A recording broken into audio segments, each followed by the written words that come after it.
Hey, crotch rye. I'm gonna slurp my lifer's juice out of my own cup. Yeah, I guess I should have gotten shots beforehand.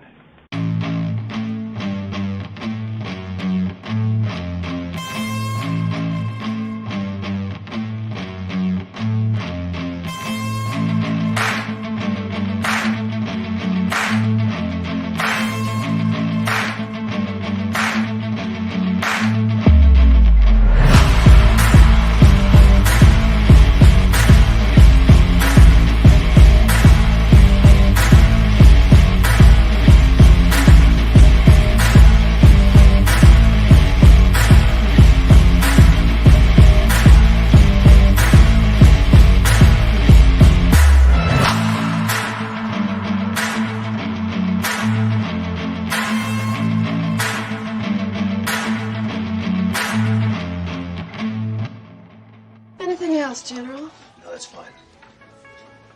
What are all those medals? I'll never tell. At least not while the sun's shining. I love that line. Oh, the logo is still up. Sorry. There you go. Woo! I'm getting me some energy. So, I've been out of fuel up, so I've been just caffeinating. We lost Gerry. No, I can see him. Can you hear me? Yeah. Yeah. You kind of locked up. Maybe it's me. You seem to be locking up. Where's Joe? Maybe I'm just doing some. Joe disappeared. Yeah, we lost Joe. So that's weird. That's weird. There's Joe. There's Joe. Yeah. Anyway, good morning. Happy Monday. Of course, things go wrong on Monday. Of course. Of course. They certainly did with me. Yeah, Anima, of course, is a klutz and tried to kill herself today by cutting her hand open. Thumb. Was it thumb? Yeah. What'd you do? What did you do? Was it dishes? I was about to do dishes and I knocked the glass off the countertop with my elbow. And when I went to pick up the charts, I cut my thumb. And it bled a lot. I worked in a think it glass, stopped now, but and I can tell you the glass picking it up is dangerous. Yeah, I always use a paper towel. I'm usually not that fucking clumsy. Or, another way I do it is just grab a dustpan and sweep it into the dustpan and just dump it in the trash. I've learned not to touch things that are sharp. Never grab a knife by the blade. I damn near severed a finger in the Army because my instinct is faster than my ability to think. And I was fucking around with a butterfly knife back in AIT back in 1990. And I've been handling butterfly knives since I was a teen. I was doing some cool tricks with it, showing the guy who bought it. And it was one of those dangerous ones. It's not the single-sided butterfly. Both sides had an edge. And when I went to flip it, I just instinctively went to catch it because I instinctively go to grab things when I slip. And I forgot that it had the double-edged blade, and it sliced the shit out of my left-handed ring finger. And then immediately I withdrew my hand and made a fist and went, that was stupid. I didn't say it out loud, but I thought, that was stupid. Yeah, dumb. And I saw blood was trying to work its way out of my hand. And I'm like, I'm going to keep my hand clenched. And I just made a fist. I said, would somebody grab me a wet towel? You're like, what happened, man? You don't want to know. I got a scar here from where I tried to catch a butterfly knife point down. Yeah, you see, you made the same mistake. You don't do that. Don't catch the rule when falling blade knife has no goes, handle. hands up. That's it. Put your hands up. Let it go. Step back. Get the fuck away from that blade. Well, let it go where it's going to go. I used to be able to throw it up and catch it and throw it up and catch it and throw it up and catch it. Well, I guess I threw it up wrong and I went to catch it. Much different than dropping it. Yeah. Yeah. It Telling went you, man. through and it was poking out it didn't poke all the way through, but I had it pointed out poked out the other side. Yeah, speaking of that, I don't think you can see it, but I'll take a photo of it. There's a scar on the back of this finger here, the right ring finger. And I was doing that thing that they show in Aliens with Bishop and the knife. And we I was just about to make a joke about that, man. God. And I remember I was like doing it really quick and then went snicked right into my hand. And I went, and I just sat there and it was in my finger. And I'm like, it's going to squirt the minute I fucking pull this out. So I'm like, I'm going to wait a second, let everybody chill, and then make sure they're paying attention when I do. And I went like that, pulled the knife, and drop of blood shot up in the air. It was great.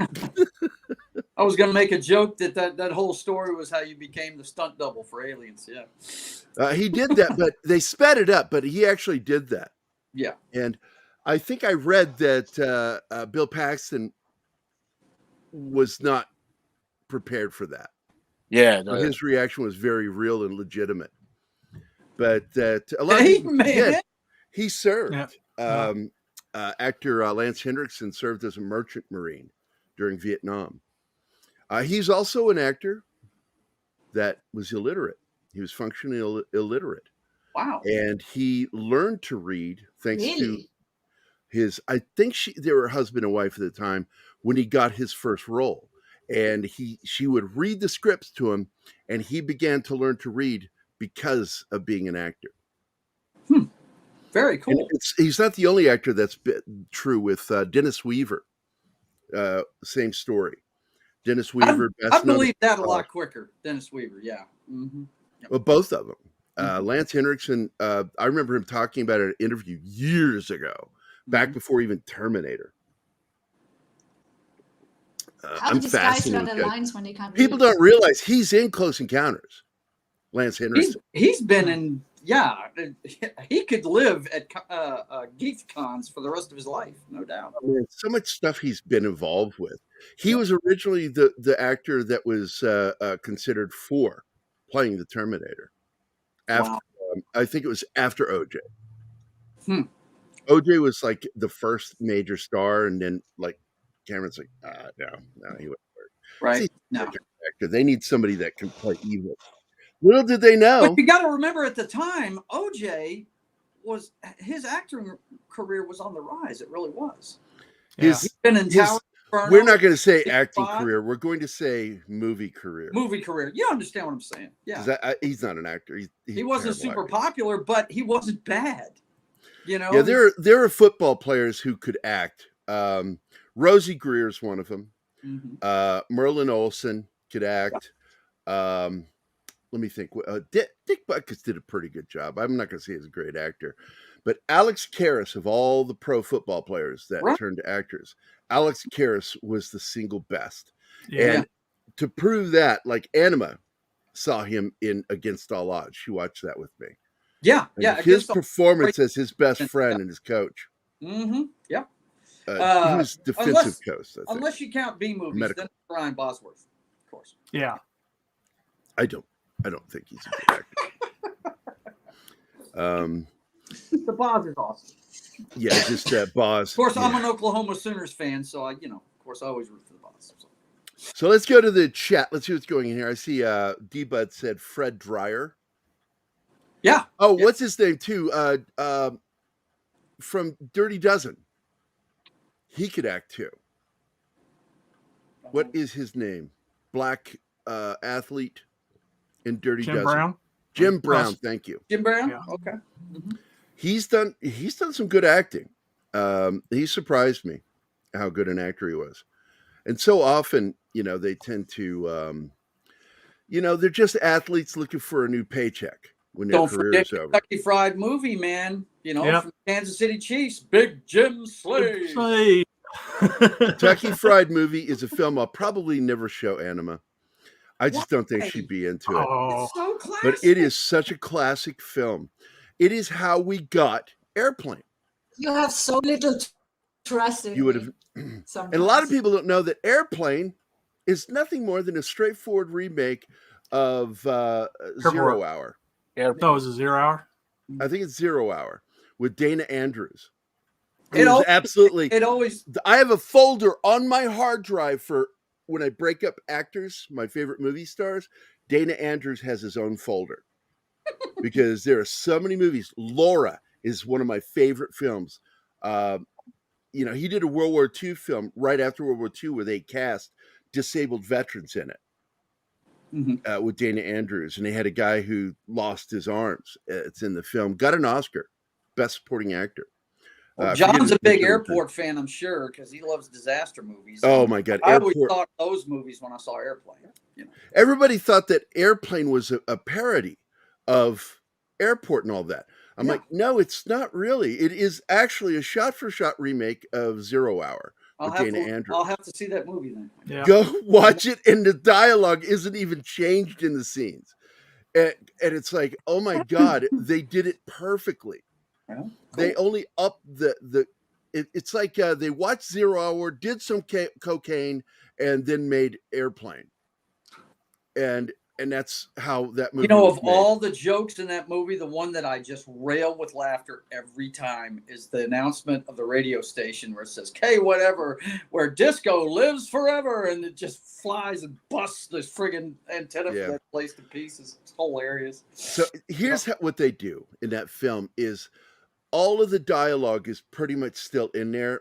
It's just how people react to it within the movie. Yeah. And they did some additional stuff like the slapping, and the boy walking up with the coffee. And he says, I thought I'd bring you some coffee. How would you like that? And she goes, I like it like a little girl. Like I like it like I like my men, black. And he's like, and the kid sits there and goes, that look on his face. Speaking of coffee, I'll be right back. Shirley's in there, as I recall. Shirley, you're not serious. All they did is they add the line and stop calling me Shirley. Because they kind of riff the movie within the movie. That's where the comedy comes from. Riffing the dialogue. Have you seen 0 Hour, John? No. Martin? No? No, I haven't seen it, but for me, you're locking up and then going to the swirly thing. Is he doing that for anyone else? I'm not showing any drop in connectivity, so no, I see. I see him just fine. Okay. Okay. Well, it must be something to do with me, which is weird. Never know, man. You never know. But I'm excited. Julia Dye is going to be on this Wednesday's Dangerous Military Nerds. I'm not sure she's going to stay the whole show. She's drained. She and Dale have been on the move over the last few weeks. A lot of traveling. And so I'm just not sure if we're going to get her for the whole show, but I told her we'll play it by ear, but we'll at least have her for the first hour. So if anybody has any questions for Julia Dye about any of the films that Warriors Inc. has worked on, her and Dale, this will be the show to do it. This will be the show. We will have Dale on too, but here's where I look. I work directly with Julia. I work for Dale Dye, but my direct supervisor and who I have developed a relationship over the almost 17 years of employment with Warriors Inc. is Julia. We have a very close friendship.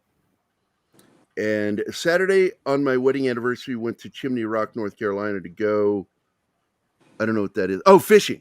I fell off Boulder and put a 2-inch gash in my hairline. 5 staples. Took us 30 minutes to drive to nearest ER. Ooh, sorry to hear that, Penny. That sucks. Yeah, got to be careful. I am so sorry to hear that. I hope you're okay. I hope you're okay. Got to be careful on those rocks, man. Every single time I've ever been injured fishing or hunting, rocks. Yeah, walking on rocks. You never know when they're going to shift. Well, worse than shifting is when you hit one that's a little smoother than you expected. All right, slippery. Yeah. And I've hit rocks that were slicker than snot on a doorknob. Yep. And my feet went out from under me. I went, and I get that look on my face, like, from the voice of Dukes of Hazzard. That's when he knew he was in trouble. That's what he knew. Gone too far. Yeah. I have not. And here's the funny thing. And by the way, welcome to the show, man. FKHC2005. Thanks for being here. And is that a kangaroo? Sure looks like it. That looks like a kangaroo, mate. Yeah. It looks like a roo. It looks like a Joey. Yeah. So I love the original Sergeant Bilko, with Phil Silvers. Mm-hmm. I love that. I laughed my butt off watching it as a kid. I'm not sure how I feel about that movie with Steve Martin. I didn't enjoy it in the theater. I watched it again later, and I'm very iffy about that movie. But the fact is, if you want me to talk about it, man, I'll bring it on because it's still a military film. Yeah. You know, When you do comedies on Military Monday, I try not to be here because I'm just not into them. The military comedies? Funny to me about basic training. Well, look, I have a script that I've been working on for years called Back to Basic, which in my own way is sort of my reinterpretation of what they did with Stripes, but I decided I'm not going to try to rewrite Stripes from a real military perspective. Instead, I'm going to talk about what it was like going through basic, and I put in it's in there when I did that. We're going over our first run at the obstacle course, and right as I was going over one of the logs, you got to climb up and go over it. I stopped because the drill sergeant was there looking down the lane. And I stopped, and I knew he saw that I had stopped and I was looking at him because you can see that peripherally when someone's looking at you. Yeah. So it drew his attention. He looked at him. The minute he made eye contact with me, I yelled, "This is nothing like Stripes!" And then I rolled off the log and took off running. And I did a little bit of a John Candy with the arms up in the air. Right. And I knew it was going to be funny. I could hear him laughing behind me, going, in his head, he's like, "What the fuck was that?" He just started laughing. I'll watch a good war movie before I watch a And comedy. there goes your first F-bomb. Well, I was actually doing what was probably in his head. You know, that was more of a quote, not me saying it. Right. I still give Steve Martin a break for his crap kid movies because The Jerk, oh my God, The Jerk is one of my favorite films. He's like walking down through a couple thermos. Dude, then he goes, get the dog, I'll cut my dog. And the guy goes, rah! And he goes, I'll cut my thermos. Man, when I bought my first Steve Martin record, it was Let's Get Small. And my dad's a big music guy. And he saw what I bought because he was not the guy that would keep us from doing anything unless, it was nudity. He wouldn't let us buy Playboys or whatever. But when he saw what I bought, he said, "Joe, that guy's never going to go anywhere. He's an idiot. Why?" You told me about that. You told me about that. And like 20 years after he got famous and everything, like at the beginning of the turn of the century, I went and visited him. And I said, "How do you feel about Steve Martin now?" He goes, "Yeah, I missed the boat on him." Yeah. But he did. He ripped first time I saw him was on SNL, first year of SNL. And I thought he was the funniest thing I'd ever seen. Oh, my God, dude. And he wrote all of his own material. He was very abstract. Yep. Can you hit play? You ever read that book of his? Yeah. I read Cruel Shoes in high school. Cruel Shoes is awesome. That book is hilarious, man. But yeah, he's an odd duck, and he makes no apologies for it. I think his banjo bit is the best that he's ever done. I think everybody should be given a banjo, right? Yeah. Would it say Nixon's presidency? Remember that shit? God almighty, he's funny. But this is one of the greatest casts ever put on film, dude. Oh, what a great cast this movie has. Yeah. Now, it was right around this time that Richard Harris took off to follow it was a rugby team. Mm-hmm. And not regular football, but it was rugby, as I recall. I think I went back to look this story up, and he saw in the paper, he told his wife, "I'm going to head out and pick up a pack of fags at the corner store. I'll be back." He goes, reads the headline, and then he goes and finds them, and then leaves and is gone for weeks following them on tour. Concord. Their games. And then, the Concord, back when it was a thing. Mm-hmm. And he shows up weeks later at the house, and he doesn't know how to do it. How do I go in? He's got his key. I could just go in. What do I do? And instead he decides to ring the bell. And when his wife answers the door, he says, "Why didn't you pay the ransom?" Of course, the first thing we see is Richard Burton drinking, right? Well, his character is a functional alcoholic. Right. which is sort of based on him as a real person because he Right. was. It's what killed him. Mhm. He was already deteriorating when he made this film, and he had some difficulty in making this. He did all the way back when he did where Eagles Dare with Clint Eastwood. Right. He was Mhm. having problems doing the physical stuff. Yeah. The All three booze of had them just did, done right? its damage. What? I think all three of them had problems with the physical stuff because they were old. No, Clint Eastwood didn't. Clint Eastwood's problem was or are you talking about this film? Which film are you talking about? This one. I guess. Okay, Yeah. I was talking about the last thing I brought up was Where Eagles Dare. And in that film, Clint Eastwood's problem was he had too many lines. Right. He's like, can you take away some of these lines? You know, that's a lot to say when I'm trying to do all this shit. And with this film, Richard Harris, Roger Moore, and him had to play commandos. And in the original book or in stories and in real life, what happened, a lot of these guys were not all former military. They were mercs. Mercenary. But once they got into the training, they began to. This is why the training should have been longer. The build-up part of the story, and this is Anima's complaint about the film, and I agree with her, that the opening part of this story is 10 minutes too long, and the training portion is 10 minutes too short. Yeah, because Yeah. you get like 40 minutes of nothing but setup, and it's so slow. And then you have 10 minutes of their basic training. It would have been better. Yeah, It but would have been a better 20 getting minutes. those 10 minutes of basic training most probably would have killed the actors. Right. Well, they needed a show. I think they should have left in that there were a lot of guys that thought it would be a quick and easy paycheck. Yeah. And didn't realize how rough this was going to be, and they started dropping out. In real life, that's what happened. They just started dropping Yeah, out. as soon as they realized they were going into combat and it's real and dangerous, they took the first plane back. Yep. And so Which is thing for the this money is a that- I meeting have to say, though, I do with a politician who is basically saying, we need this guy alive. And we found out that he is still alive. And if he is, as reported, alive, we need him taken out. Granger plays this typical politician. Well, he's a banker in this one. It's still a political figure. And Yes, so absolutely. he's the one that's funding it. Yeah. Mhm. He's funding it. Yep. But he's working directly with political figures over in Great Britain. Look at Barry Foster there. Tell me he doesn't look like Sean Pertwee. Yeah. He does. He looks like Pertwee, but what he is best known for is Alfred Hitchcock's Frenzy. Yep.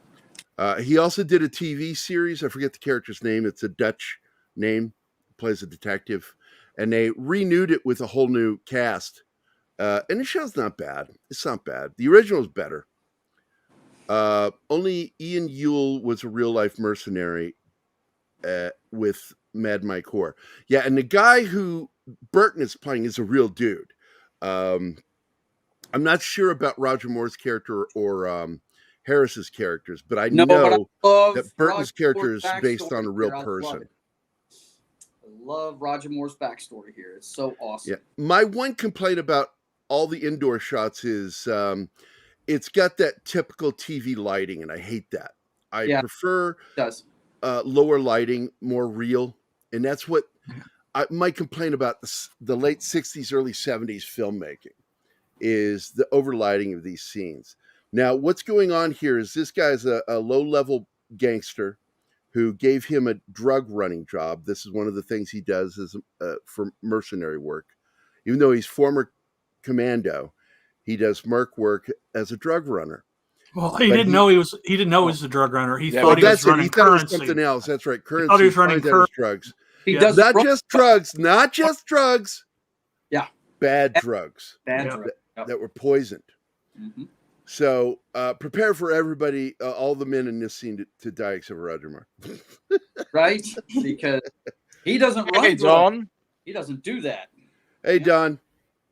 I sent you an invite. Mr. Ecker. What's up? Yeah, I was hoping he would be here. I invite him. Do you put the link in that morning coffee thread anymore? What link? Every time. I don't have time. I'm usually doing shit at the beginning of the show. But there's all, he put a lot of it in that one little bag. Oh yeah. And he tells him to eat it. And this He put is it when all this, in the yeah. Right. now I'm going to point out there is no suppressor on the end of this pistol, and yet it makes a suppressor sound. Yes, it does. And it threw me a little bit like, what? Excuse me? Maybe they meant for there to be a suppressor, but there isn't one. She Roger was- Moore is publicly known to have a disdain for guns, even though he's former military. Mhm. He doesn't like guns, which has always been funny that he was famous for playing gun-toting That guy characters. that first thing he does on screen is shoot you, right? Yeah, first go at Bond. Yeah. Yep. Oh yeah, took care of that. And now he's already Hey, shot. for you, buddy. You get all. He of shot it. the other guy, Yep. and he's now telling him Because "Eat he's it." not taking shit. No. And then he tells him, "Yeah, they're not going to be able to pump your stomach because you idiot. There's strychnine in it, Yeah, he put strychnine and in. it's already Make killed sure a bunch of the- other people." Mhm. Which I put on them. that Why are you 19-year-old doing girl. drugs? Do drugs. You take a chance anyway. It's Russian roulette when you start getting into the heavy drugs. Absolutely. So I have very little sympathy for hardcore drug abusers. Yeah.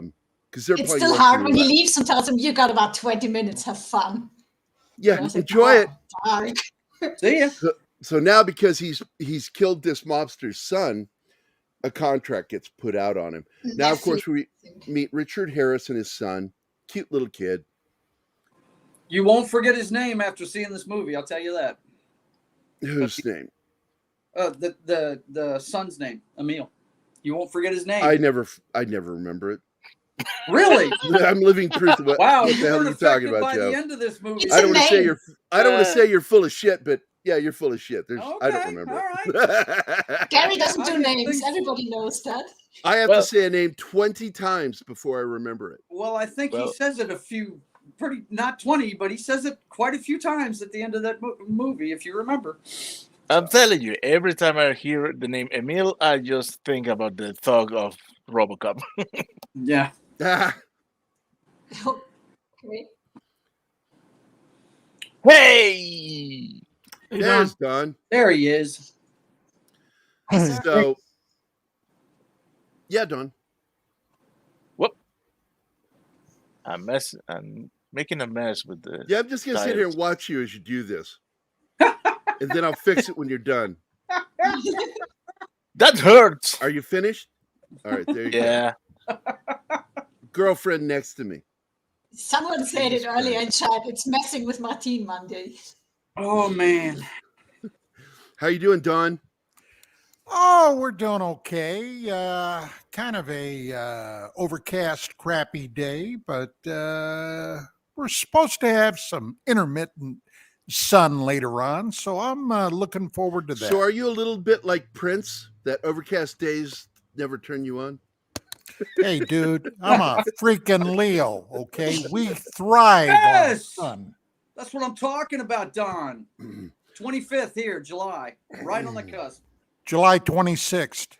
Ah, yes, that's what I'm talking about. We're going to have to get together. and Two of have my some- sons were born on the same day, 9 years apart. Benjamin and Sean were born on July 16th. They are cancers. And then my daughter decided to refuse to leave the vaginal Bastille and stayed in there a little longer. So she was born in August. Once again, Gary, too much information. Too much. My daughter says, I want some more cooking time. And this is one of the things here that Anima is complaining about is these scenes just kind of drag on for so long. Yeah, they really do. I enjoyed it. Sorry. I liked how he tricked him into joining them, though. He's That's like, okay, it. fine, so you're not joining Yeah, me, he's like, because so you're not going to show join me me? how to- Here, show me how to do get in this. there. The And next by scene, doing he's that, he back tricks with him into politicians. joining. That was great. But He although knows these him. first 40 minutes, they just drag on forever. He knows him. They're friends, you know. And we can What always is it skip about forward. Great Britain? And he also Everybody's got to knows- be he knows- half lit all the time. I never understood that. Well, first of all, Irish and Welsh. Burton and Oliver Reed, Richard Harris, and Peter O'Toole were all drinking buddies. Oh, yeah. My great grandfather was Welsh on my father's side, and on my mother's side they were Irish, and there were some Germans thrown in there somewhere along the line. But good God, when I was in Great Britain, every time you'd walk into somebody's house, they'd be shoving a glass of booze in your hand. Now, look, I got no problem with a little booze now and again, but not every freaking day. From lunchtime on, right? Yeah. Look, you see the there stack of are comic books stories on the out there that table? you'll catch on video or in radio interviews or in written interviews from all of those actors about each other. And it was because of Burton that O'Toole and Harris stopped drinking so much. When little Dickie Burton died. Little Dickie Burton. When you got Dickie O'Toole, Burton, because another famous actor is from the same town as him in Wales, and I believe it was Welsh actor that we still love today. Hopkins, I think, was him, but it might be another actor I'm thinking of. But Anthony Hopkins? I think it was Anthony Hopkins. It's from the same village, and but it was devastating when he died. Now, another great drinker that was not part of that crowd was American actor William Holden, and it led to his death too. He died. He got hammered and fell and hit his head. And, I remember that. Mm-hmm. But booze killed Oliver Reed. But Oliver Reed, he drank like that until he died, and he died while making Gladiator. Yeah, he went out drinking and got into a fight with a bunch of Australian Navy guys, Royal Navy guys from Australia, and had a fucking heart attack in a bar from trying to get into a fight with these guys. He was hammered out of his gourd. Stupid idea. And croaked. That's the bad thing about alcohol. You start thinking you're 20 again. And There's a wonderful story about Oliver Reed I'll regale you with right here. Now, by the way, they know that Roger Moore's character is held up here at this casino, and she's the girl that knows where he's at. She's his girlfriend. In this part of the world. She loves him. She really loves him. Yes, she does. Cares. She takes a fucking beating for him. Yes, she does. And gives wrong information to save him. Yeah. Yep. Gives the bad guys the wrong info and gives them a few seconds. Leads to a great scene with a grenade. Yep. I have a theory backdoor Gary's dad killed the real Gerry and kidnapped the baby Sasquatch. That's like his third Jeebus, you gotta video, change your weed, preaching. man. You really do. I always joke I'm part Bigfoot because I'm so big. But that's the second breach of the day. The first one again by Monkey Jeebus. And Just a second. he only gets one. He only gets one. Yeah, but allow me. Each person gets one. Like allow me a new segment that I just uploaded yesterday. You're gonna like it. Car just pulled up to the back door. Yes. Yeah. And here it comes. Right Incidentally. here. Phrasing. Right. And, you guys even put a friggin' backdoor reference on the new Tom and Jerry thumbnail. Yeah. Yeah. No bananas in our tailpipe. What the hell? Yep. You put it right there. That's a movie, and I knew it would work because Tom and I would absolutely say that you ain't put no banana up my tailpipe. And it's really funny because I worked for a guy named Clarence one at Taco Bell. I got fired after 3 days for being a smartass, and literally that's what got me fired. My mouth, and he talked just like Eddie Murphy as a white guy, like, "Hey, how you doing?" Yeah. And so I thought it was really funny because this is after Eddie Murphy. I was like, why do you sound like Eddie Murphy when you talk? He looked like skinny Dan Aykroyd and sounded like Eddie Murphy's white guy voice. It was funny. This is a great scene right here. Yeah. He's telling him, Here's "You when- can't Oh, touch yeah, the he guy." lets this gangster. And by the way, that is Yep. one of the Hollywood 10 right there. Mhm. And Don knows who I'm talking about, the Hollywood 10. He was one of the Hollywood actors that's career was stopped because he was a communist. Yep. And it wasn't until Heston was an actor that took pity on him. A lot of major conservative actors took pity on him and got him a lot of work. Did I ever mention I'm not real fond of communists? Imperial officer, yeah, I don't like it either. The Imperial officer right there, that gangster that yells out for them to leave, is one of the Imperial officers from Star Wars, The 1970. contract's lifted. Yep.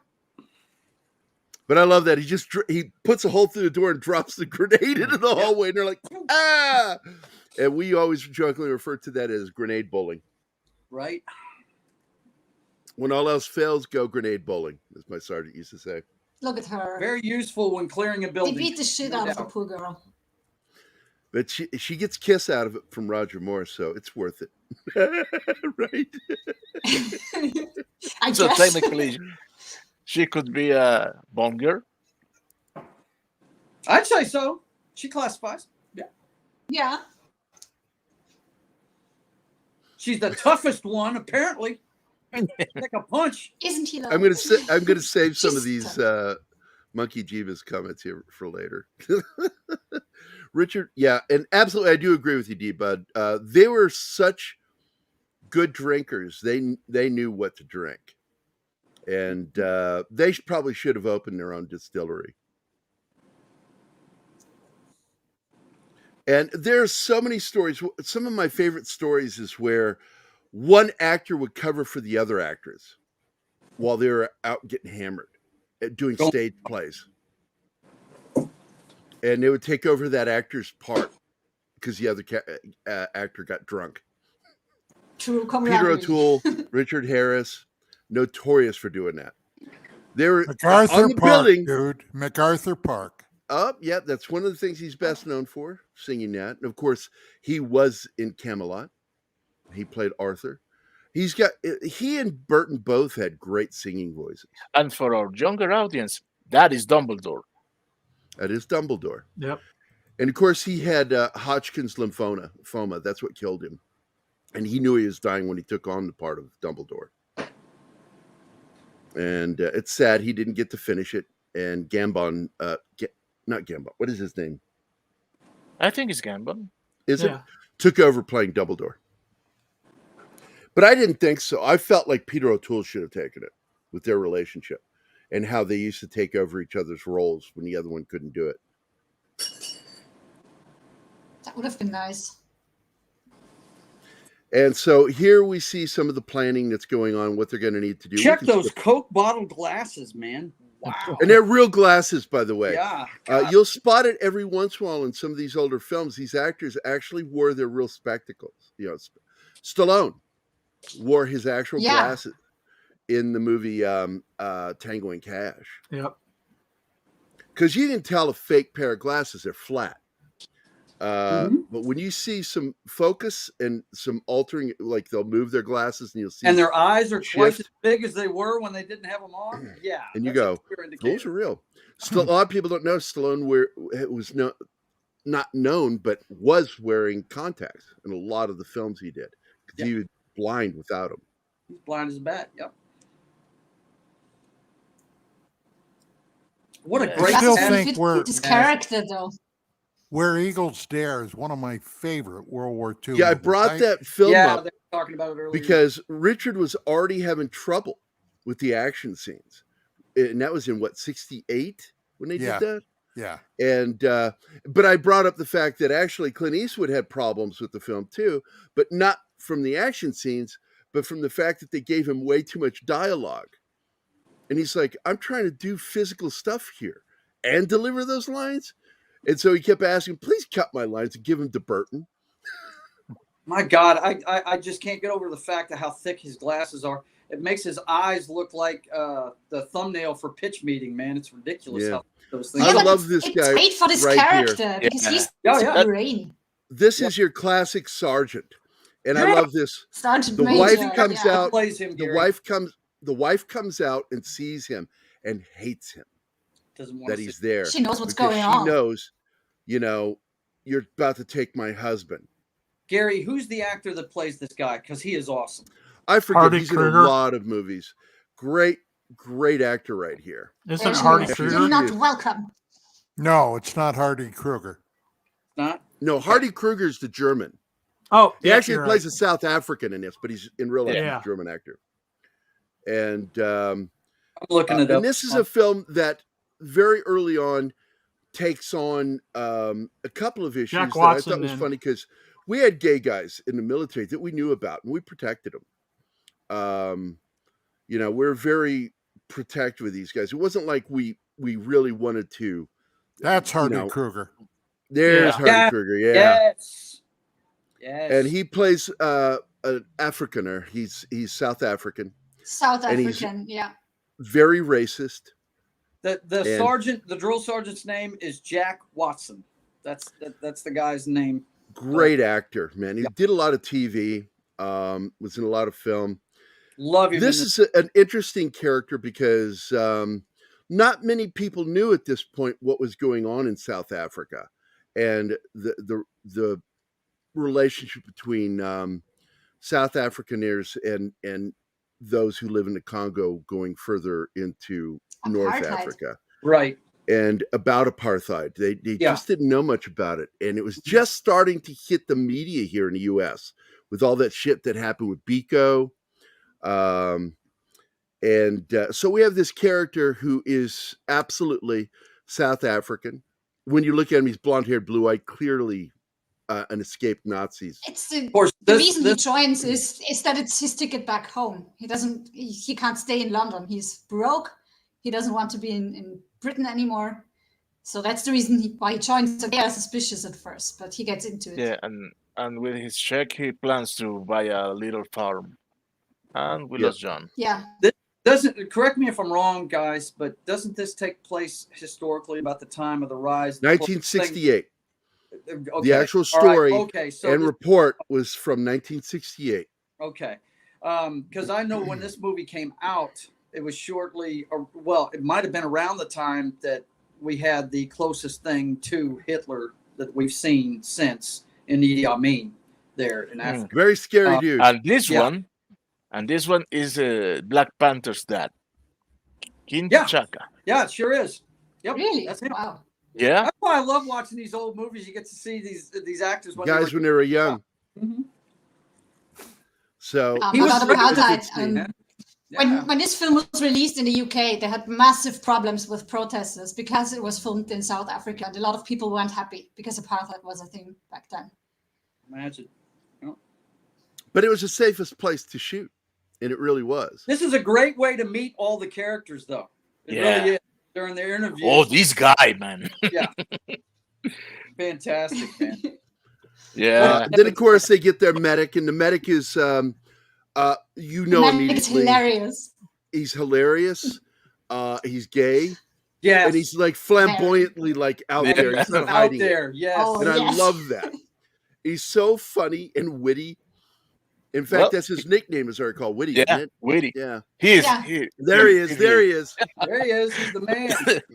And they love him. And it reminds love me him, of and one of they the guys I knew. Because like I said, we had a gay guy in our platoon, and we all knew he was gay. And I felt very protective of him. Yeah. I mean, dude, let's not go down this rabbit hole because I could talk about it all day. It's ridiculous. I But worked this guy is a great character. 18 But years. immediately and- during yeah. this interview process, as a writer, I know who's going to die and who isn't. Mhm. Oh, Yes. And it's sort of like, oh, this character has a son and has a plan for a future. Yeah, he's going to die. Yeah, He's he's going toast. to that. Yeah. Right. But He's that's- history. That story is Anybody who heartbreaking. has plans is going to Yeah. fucking die. It's like, Number two. I have No, aspirations to open a business with my wife. The functioning you're gonna booze die. hound with no family, he's fine. Yeah, don't worry about him. He's Yeah, gonna the be one lone guy that bangs every girl he meets, right. not gonna die. No, he's fine. Moore's And fine. it's such a good Burton's scene. fine. He goes to see his son. They're playing rugby, and he's telling him, "I'm sorry, our plans aren't going to happen to go fishing. I've got to go do They wanted something." to go skiing. Oh, it was for skiing. Christmas. That was it. Skiing, Skiing. Yeah, and the mission got And the pulled kid forward gets 3 weeks. And the kids, once gets those gifts, and he doesn't want to open them Yeah. because he's so upset about it. And he says, Mhm. "That's okay. I'll give them to the schoolmaster, and you can open them later on Christmas Day." And Mhm. Yay! Christmas promises with the him that he'll be headmaster. back. And it's sort of that thing, it's never give that promise. Nope. Look at this guy. Man, But see, you guys say this takes too long and stuff. I think it builds the drama for the rest. well, that's what it is. I explained it to her. I said, this is all about building the characters and their story. The problem is, I think they spent 10 minutes too long on it. We didn't need that additional 10 minutes. They could have edited that down, but we needed that extra 10 minutes for the training scenes. Mm-hmm. Yeah. That falls short. Yeah. Oh man, the training that is scene so to just much fun. break my heart. For instance, we could have used Mine too. Because Martin. the kid says it for him because he doesn't want to say it to his dad because he knows he's gonna cry if he says it to him. Yeah. Yep. So dad doesn't hear it. Yeah. And that's the last time, Mhm. Of course, here we see the flags, so we know we are no Swaziland. longer. Yes. We're not in Britain anymore, mate. Yes. Oh my God, this is awesome. This is fantastic. 50 men. We're gonna do some up downs, boys and girls. Oh my God. Oh I like this comment here too. my That's God. right, John. When he I haven't riding spoken the to medic, the I it's haven't spoken to hilarious. the chat in a little bit. I want to make sure I say hi to everybody. From the top, we got FKHC 2005, Alex Moore, Dragon Ruse, Monkey Jeebus, John Ostains, Penny is here, who is apparently nursing an injured scalp. Hope you feel better. Fishbelly is here. The real Sean Crummell is here. I haven't seen you in forever, dude. And of course, I'm not going to say Don Ecker past the fact that he's already on the show. So I'm glad he's here. I like this scene. I like this character right here. Oh my God, man. When he starts riding the friggin' medic, it is priceless. You want to talk about backdoor references? Oh, my well, God. he's also writing the officers. I Because know. this is like those guys that are in SEAL training. Right. Some of the guys that are being trained are higher ranked than the instructor. Yeah. Doesn't matter. The Doesn't senior matter. He instructor outranks all of them right is now. your boss. That's right. Doesn't matter what your rank is. By the way, Gary, we call scalp injuries boo-boos. Boo-boos. Oh, Got a that's boo-boo. cute. A 5-stitch boo-boo, but it's still. Well, we hope that your husband kissed that boo-boo, Penny. I'm sure he did. And in honor of boo-boo, I will go, hey, boo-boo, let's pick up some picnic baskets. Oh my God. Oh, Yogi. This part of the movie is so priceless, man. It really is. And like I said, this scene should have been 10 minutes longer, this training stuff. Yeah. Absolutely. No montage. Oh Straightforward my God, yeah, training. I forgot he pulls the pistol here. I forgot about that. Oh my God. Oh, John. he threatens. Yeah, he's going to shoot him, and he fires right next to him. Yeah, because the dude is like, I can't get up. I'm dead. I can't. And he shoots and I'm dead, boils sir. you up quickly. Right next to him. He fires right into the ground. Yep. By the way, And he's up I got word from John and Oh! he lost internet connection. Yeah, he was having issues from the beginning. Yeah, he was from the beginning of the show. Yeah, puts a round right by his head. He got the hell up quick. And I love how destroyed they are in this scene. Oh, we missed the part where Because they are old. Right? You might have cut that out though, because it's pretty bad what he says to him. The medic. Yeah, some stuff gets lost in Get her in up, or I'll saw the up capture process. You know. Because I don't see, unlike Mark actually sits and does the capturing himself. Yeah. I don't have time for that. You remember the line I'm talking about, though, right? He tells him, "Get up, or I'll We all stop do. your a-hole." Yeah. John, I don't know if you saw this comment, but There you go, John. That was for you. From John Osborne. Now, the one thing I want to point out, I think it was really good writing, making the South Africaneer be the one that works directly with this Congolese leader. Oh yeah, what? And how awesome!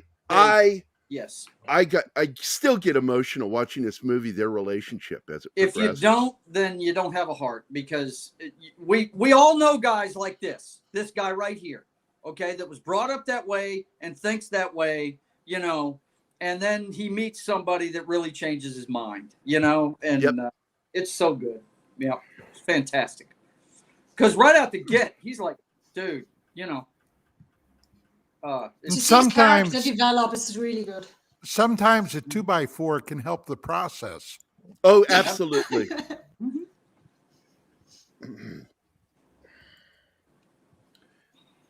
Yeah, he's telling them all this part is interesting, because he says,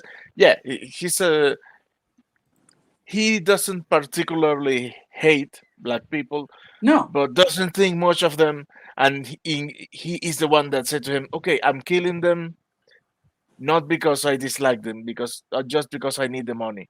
You're killing them because you want to impose your idea." With them. Right. Yeah. Yeah. And here we Because have a clash of ethics. Yeah, he makes them check their morals. That's what he does. Yeah. He says, "I know because they're about to take out 200 you guys need to soldiers in check that compound." yourselves, you know? Yeah. Mm-hmm. Yeah, it's great. His whole character and him and the president's back and forth during the movie is fantastic. It really is. Oh, I miss movies like this, Gerry. I miss movies like this. They're freaking awesome. They really Now, are. there's another Imperial officer from Star Wars 1977. Which that one? actor just did the jump before Roger. That scene was It hard wasn't to watch. in Them hitting the ground. Return of the Jedi, right? I could have sworn he was in Star Wars, but he might be in Return of the Jedi. But he was an Imperial officer. Every once in a while, you run into like movies from the 70s, like with Harrison Ford. There's one dude that's been in 3 movies with Harrison, or actually several actors who've been several movies with Harrison Ford that were in Star Wars. Force 10 of Navarone, Indiana Jones. You'll see, like, the guy that plays Kruger in Raiders was in Force 10 from Navarone. He's the German who gets flipped the bird. I think I've seen that movie maybe once. Don't forget American Graffiti. And oh yeah, here's where they get informed that the deadline has moved yet again, because a report's in, and the public are aware he's not dead, so that means they got to go now, because they know that there's a good chance they may kill him. They're going to kill him. It's been made public. Right. So the threat against his surviving is even lesser now.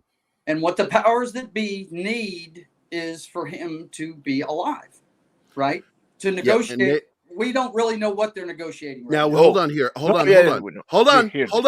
Hold on. This character is given an out here. Yeah. You've done your job, what we asked you to do. And he refuses to leave. Yep. He's going to stick with his men. Yep. Mm-hmm. I train these men. I go with them. Mm-hmm. And this is an important moment in the film. And that's why I didn't want to talk over it. I wanted this moment to really sink in that this guy trained these men and he wants to go into combat with them. And that's why I think an additional 10 minutes of training would have really, really sunk that in more emotionally. Mm-hmm. Yep. The look on his face when he tells him, "You can go home, you're finished." He's like so hurt by that. Yep. Just reinforces the bonds that the military. He's like, how can you do that to me? Even the trainers, like they, because all my NCOs in training, I became friendly with. Oh yeah, look, the day we graduated from military police school, They dropped the facade, invited us into their office. Said, "You're in peace now. Come see." Important scene here. Yep. Very important scene here. He makes him the godfather of his son in case something happens. This is again securing that Richard Harris is doomed. Doomed. Absolutely doomed. Oh, as a writer, Going, when you do that, you have told the audience, "Oh, by the way, I'm killing this guy later." Well, you see him with his kid the very first time, and I mean, they make you love the character they're going to kill him. Liz Taylor would have. Yeah, right. Right. And Burton's like, "You're out of your mind. I can't take care of a kid." Yeah. Don't you have any decent friends? Is his line. Right. Great line.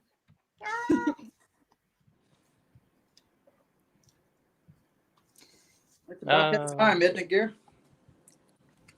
We're getting close to the 55-minute mark. I'm sorry, I'm replying to We have 2 our minutes. buddy Keith, White Keith, Geek Time TV. He just messaged me, so I was responding back to him. I love this, man. C-130. I love that thing. What a plane. I caught quite a few hops on those. We should be about a minute out from our break here. So why don't we, how far into the movie are we? Oh, 50 About minutes. halfway. About halfway. That's what I'm asking. Martin's running it, right? So are we at the 50% mark? Not yet. We need to be. So 49%. All right. We need to skip ahead a little more. Yeah, I will. So, all right, Bill, let's go ahead and take our little break here. We'll be back in a minute and talk some more about this movie. Hi, guys. This is Gerry from Pop Culture Minefield here on KGRA, and we're leaving for our first break. I hope we survive. Did you know 75% of Americans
Hey members, the new KGRA DB app is now available on iOS and Android devices. Gain on-demand access to any KGRA DB programming. Download any show directly to your mobile device to listen or watch on the go. Go to the App Store and search KGRA DB. Oh, wow. We survived. Welcome back to the commercial break. Now for some more Pop Culture Minefield on KGRA. I don't know about you guys, but I think Bill's got a future in radio. Yeah, he's definitely got the voice for it.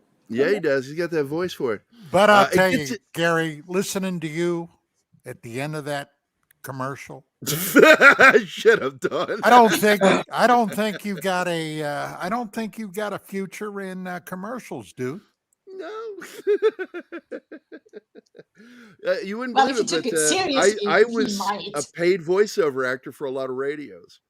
So You're right. I don't. I did.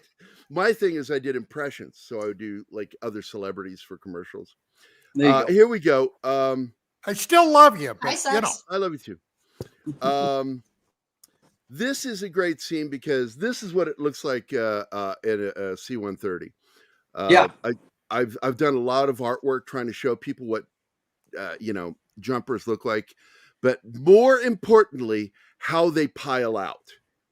Yeah. Movies often get that so wrong. This film actually and Anima was like, "What? That can they go out like that?" I'm like, "That's how they go out. They pile out. En Because they're masse. so close to each Go. other. I'm like, how don't they get tangled up in other people's equipment? Because they Hey, spread out. Gavitina's in the house. Hey, Che, what's up, buddy? But they really Sax is do. here, The too. thing is, though, they're supposed to be doing something that was akin to a halo jump, but I was really shocked that they didn't have them with oxygen. But just the same, this is a great scene. Look at the way they pile out in this shot. This is amazing, and this is what they do. And I've seen many and many actual jump, and this is what they've like. It's like crazy, just like a flow coming out of the back of that plane. A lot of movies they show them going 2 by 2 staggered. Yeah, they'll jump out like one at a no, time, two at a they just time. jump out This on is what it's like. Yep. This is so well done. You don't have time to do that. No. It's And like there they all go. out They're and just quick. piling out of that plane. They're trying to hit a target, so they all have to go. And you've got a guy yelling, move, move, move, move, Yep. move. Yep. And as they go down, they begin to spread out. And but then they do this formation where they start forming up. In the military, I've never seen that happen. It's during just training. 3 guys holding hands. That's why I love Van Halen and Jump, man. Jump. Perfect That's right. airborne song. Yep. One Yeah, of they my are, 3 holding hands. sergeants, Sergeant Eugene Tevez, used to say, "I never understood the idea of leaving a perfectly good plane." Well, And Creed I'm is like, coming out. "You're an airborne ranger. What are you talking about?" And I was in Air Force ROTC. That's and what my sergeant said. My sergeant said that. we flew simulators, and look, I'd be hard pressed to jump out of a perfectly good plane. If we lost the pilot, I would try and land it before I jump out of it. No doubt. Now you're going to see some. There were some of those parachutes that were really close together and they bump. That's concerning. You don't want the parachutes that close together. No. You don't want to land in somebody else's parachute. But this is really great. The first guy that hits the ground hits it correctly. Some of the other ones they showed, they hit hard. Yeah, I'm sitting there going, oh, my knees watching that shit. I'm like, oh, God, what are you doing? Yeah, same And when the they train for the jumping. That's so uncomfortable to watch, to see them knocking the ground. You don't want to screw up your PLF, boy. You just don't want to do it. That's right. And I was trained how to jump out of a helicopter, but not by airborne. I always taught how to do it because we got dropped off. I think I told you about that. I broke my ankle on one because we were supposed to be landing it as night. Yeah, you did. Jump out of the helicopter. I went about 10 feet and to the deck, and it was on a 15-degree grade. And so my right leg hit my ankle on my right foot, bent and snapped, and I didn't take my boot off. It's a universal rule in the military. Don't ever lock your knees out for anything. Yeah, never lock your knees. I've seen many a guy fall out during just face forward, blam. Standing at attention and lock those damn knees. I love this crossbow scene. That's a beast. I wish they had done more with this in this scene. During the training, would have been a good added feature to know that guy was good at that. You know what I mean? It's setting up. He says it. He said that he brings it up pretty early, yeah. Yeah, but to see it would have been cooler. Show, don't tell. Right. We needed It's a visual medium. Yes. But they take him out. What was in the cyanide? It was cyanide, right? He's injecting cyanide straight into him. I have another problem with that. I don't think that would work. I know it wouldn't work. You would want to do kill shots. You wouldn't want to be injecting cyanide. Cyanide would take too long. You might get a sound out of them. You want to kill them so quickly they don't get to make a sound. Was there anything they could put in it that would do that? Yeah, you do a kill shot to the brain. Well, yeah. Well, did you saw the size of those arrows? I think they don't need the poison. Well, absolutely. They should have, every single shot should have been a headshot. Yeah. And going for the stem. Your goal is to hit the stem and go through the frontal lobe. So their ability to move and their ability to make a sound is gone. It's called popping the apricot. There you go. Thank you, Don. We were just talking about this when we were talking about the movie The Untouchables the other day. Yeah. And I said, because I can't remember who was arguing with me, said, no, he was shot in the forehead. And I said, no, he was shot in the mouth. And he shot him through the roof of the mouth, which goes through the brainstem and disconnects it from the frontal lobe, which I don't know if it was intentional or not, but would have done exactly what happens. He can't pull the trigger, and he just drops. Just drops. He got turned off like a switch. Boom. Yep. Done. And Andy Garcia is like, I love that. Like, he says, you got it? He says, yeah, I got it. The guy starts to count 1, 2, 3, 4, and starts to say 5, opens his mouth, boom. And Andy Garcia goes, 5 for him. Took the word out of his mouth. I love that scene. And that's what they needed here is, assassinate these guys with the arrows. So it's absolutely silent. And here silenced weapons don't function like Hollywood lets you think. They are quieter, but you still hear the report and you hear the mechanical part of the weapon. And here which is louder than people realize. Are you familiar with the D-Lyle carbine? Yes, I am. This is chemical warfare here. Do you know that had limited use in Vietnam? No, I did not. It was a weapon developed by the British. Pause there. Pause. World War II. Go back. It was a weapon developed by the British in World War II. It was a bolt-action carbine in .45 caliber ACP, and it was almost completely silent. It had an internal suppressor system, and all you would hear would be the click. Yeah. That's brilliant. Making all the mechanics inside so it doesn't have an external sound. The quieter a weapon is in the mechanical part, the better in combat, especially if you're doing operations with commandos. Now, you had to train with it because the .45 ACP has a dramatic rainbow effect at distance. You got to know exactly where your round is going. But it was designed originally to take out sentries. And I don't know why they don't use something like that today, because I'll tell you, it could be devastating if you had a good operator that knew how to use it.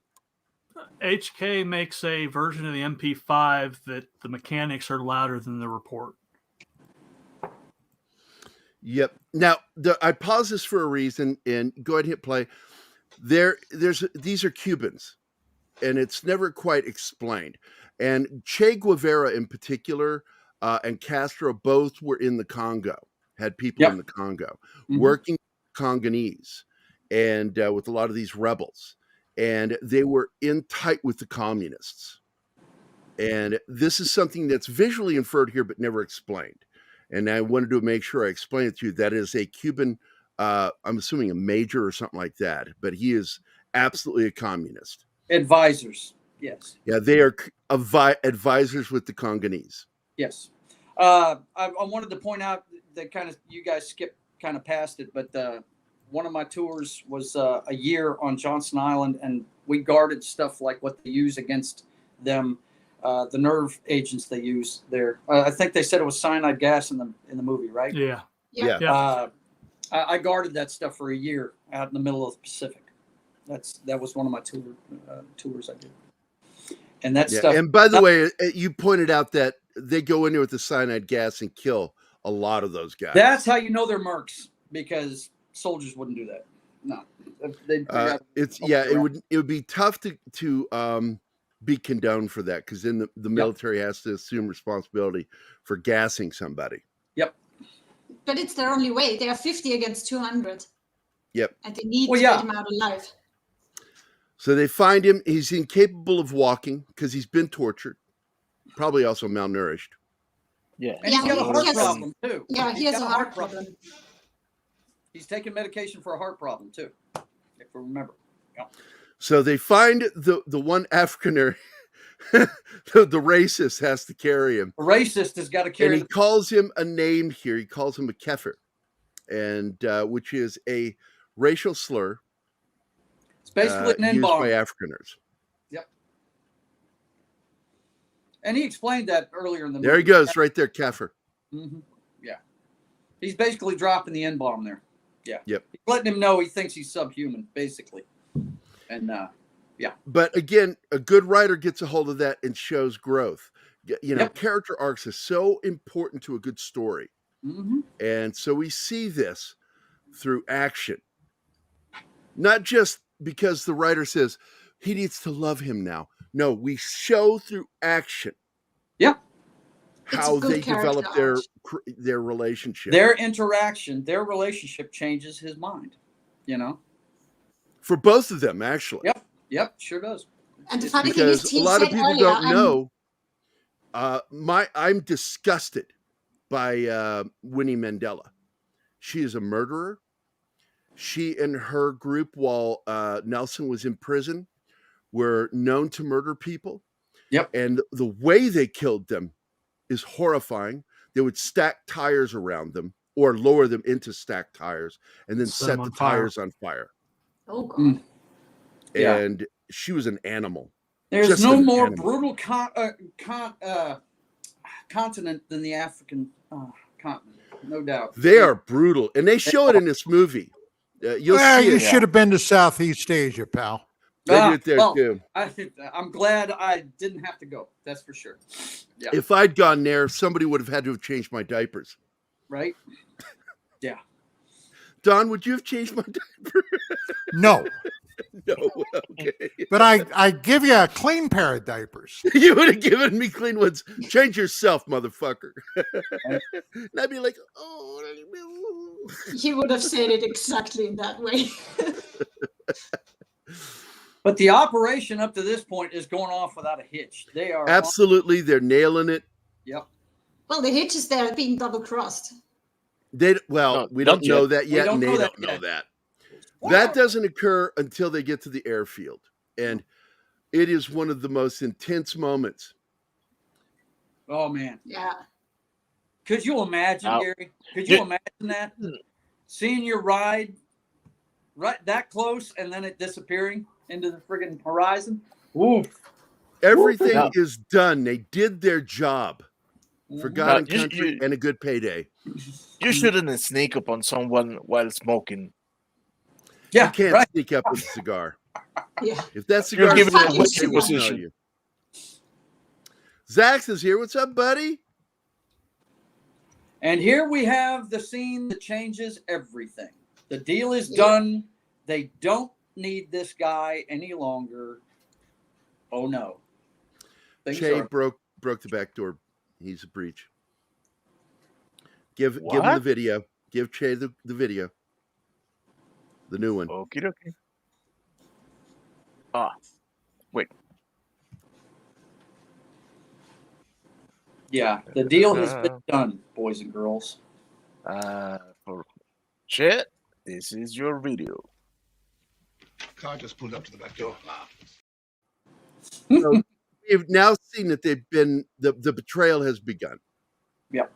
And but we haven't seen the effect of that betrayal yet. We'll see. Now, if I remember correctly, this was all over precious metals, wasn't it? Yeah, copper. Copper mines. Yep. It's either about real estate or materials. It's always. It's going to be something like precious metals, fuel, or Diamonds. real estate. Diamonds. Yeah. By the way, the premise of this is Here we go. 38. This is the betrayal. Yep. Because that plane lands, the C-130 lands. And the moment it Doesn't lands, go, the doesn't it? pilot gets the message to go back up and leave them there. And he says it. He goes, Those poor bastards. I feel bad for these guys. Yeah. I mean, you feel bad watching it. Mm. Them realizing they are not getting out. can't Yeah, remember. got an I don't know if FNFAL. it's- Don't they do a touch and go? Or Yeah, do they- that's one of the things I love about this movie. The FNs in this film. They have some FNFALs in here. They are a beautiful rifle for combat. 7.62 NATO. Yeah. Absolutely get the job done. Those things do not jam. I'm not going to say that 100%, but they're a beast on full auto. Oh Dude, my God. Yeah. I And once the way they're weighted when you fire full auto, you can keep them close to on target because of the way they're weighted. So you lean into that and it hardly raises on you.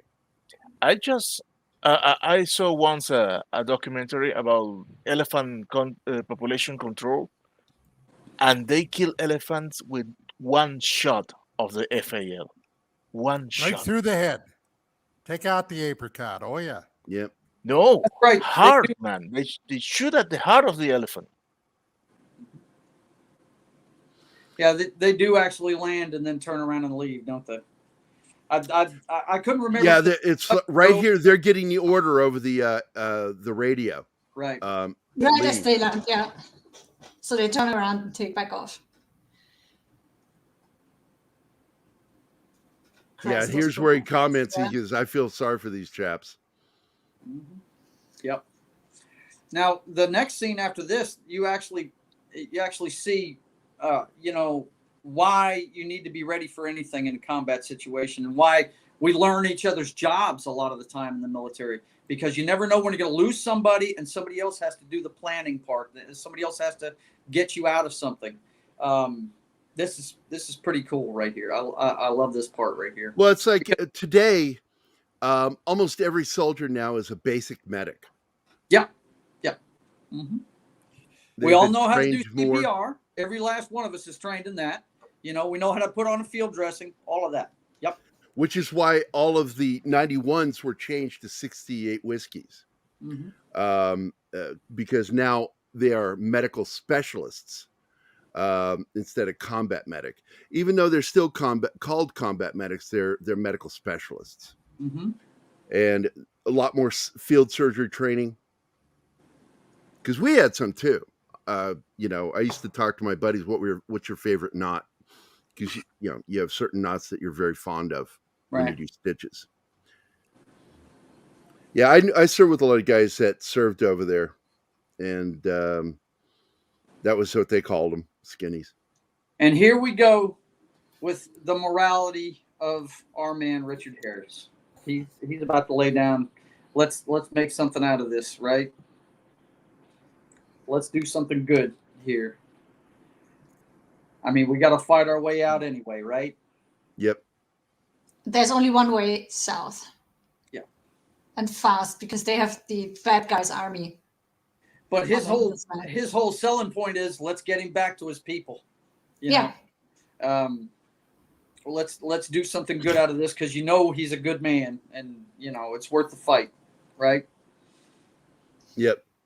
Cavatino Cavalryman Chase was working at Fort Lewis, that's up in Washington, one summer, and saw Scottish soldiers going through officers training.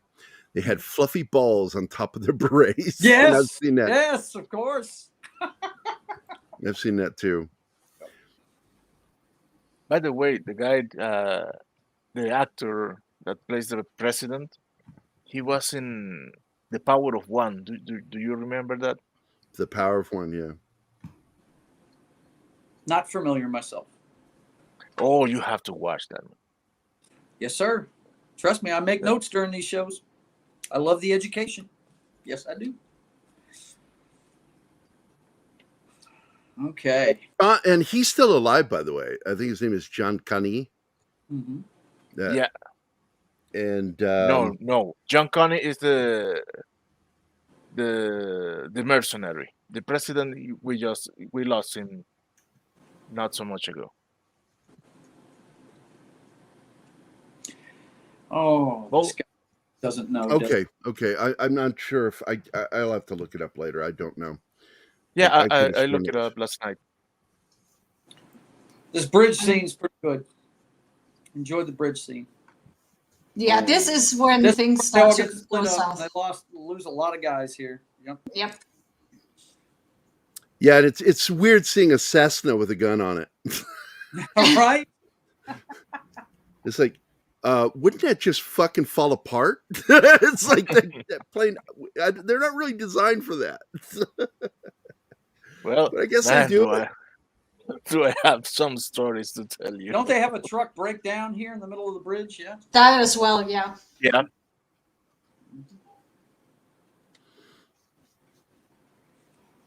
Yeah, it's like, holy shit, and here comes a plane. Mhm. Worst place to be is in the middle of the open. Dismount. That's And what in they a do. fucking Get bridge. off my truck. Right. Always the cigar. No, more like unass my truck. Unask my truck. This poor guy's trying to make it work. Yeah. Oh. Yeah, from here on, it's Toast. intense. Didn't they drop something that rolled towards the bridge and blew up? I can't Yeah, remember an exactly what it incendiary was. bomb. Mhm. Been a while since I've seen this, but I've seen it so many times that it's very memorable. It's one of my favorite movies ever, really. And it's really because of the banter between the South African and the president. That's what makes this whole movie, if you ask me. Of course, the top 3 stars on the bill are fantastic, but man, This scene is so hard. Yeah, it is. When one of them is still alive, And, but yeah, because Right. well, worse Who than won't that make is, it. you know, they've got to kill people, their own men, because they can't take them, and they're not going to leave them to be tortured. No. And this is one of those moments where he has to put down one of his own men. Yeah. It reminds me of that movie that came out of Australia, Z-Force. Yeah, Z-Force. Good film. We should watch that one. Yeah. add it to the list, Gary. What? What? You just said we should watch that one. I said add it to the list. To our ever-growing I list did. of movies. Right, the ever-growing list. And I am Something telling about people that watch, if you have a show that you want us to talk about, comment below the videos. I go read all your comments. Let us know what films you'd like us to watch and talk about. I'll look into doing it. And here is where Yeah, here we go. where it begins. My blood is red just like yours. Don't call me that. Yeah. They're not friends yet, let's put it that way. Yeah. The funny thing is that later on they bond over politics, and earlier on he said, "I don't do politics," and then that is exactly what makes them right. bond. But it's in reality they not bond over politics. They bonded because over a dream of their future. Yeah. Of a better future. A better future for Africa. Yeah, no doubt. And they still don't have that right, do they? No.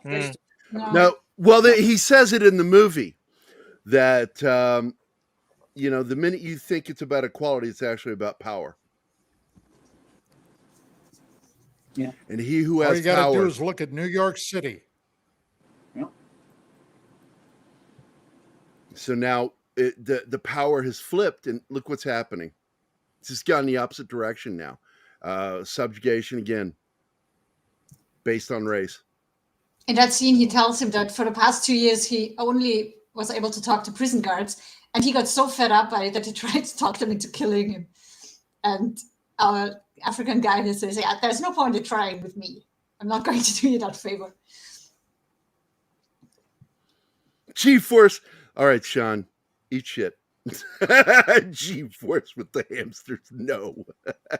What? No.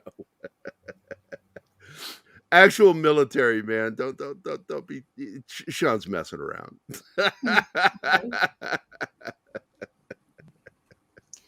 Man, that tree is scary looking.